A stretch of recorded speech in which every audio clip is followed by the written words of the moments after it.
क्या कभी अंबर से। मते तो बहुत हस लगुच तुम मैंने शुणिले भी तुमको बहुत हस लगे। पाकिस्तान भाया गोटे एड़ी बकटे देश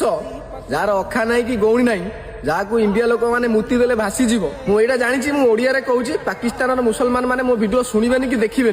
तथापि मु कहीकि मो निज मन को शांति दौची कि गोटे कथा मन रख आज जाए तुम आमको वर्ल्ड कप रे हो कि क्रिकेट खेल हो कौन हरई पार्लनी आ युद्ध हरवाटा तुम स्वप्न तुम पाखे जो मिसाइल अच्छी आम भी जाचु तुम पाखे जो परमाणु बोमा अच्छी आम तार कैपेसिटी केते जाचु 200 किलोमीटर परमाणु बोमा धरिकी तुम एत कथा आम इंडिया पाखे 3000 किलोमीटर पर्यटन अच्छी आ 5000 टा लंच होची आ किछ दिन अपेक्षा कर पूरा पाकिस्तान टाक धुआं करदेबू आ किछि नथिबो से पाकिस्तान ना भी रहिबनी आ तुम माने आम सहित युद्ध करिया पळै आइछ तुम माने आम सरकार को बहुत छोट भाबुछ आम हिंदुस्तान को बहुत छोट भाबुछ ताहले तुम एटा निजे जाइन तुम देश केडी पक माने हमर जीवन किछि भी कर परिबनी सेमती आम सहित वर्ल्ड कप रे हारी हारी जाउछ सेमती युद्ध कले भी युद्ध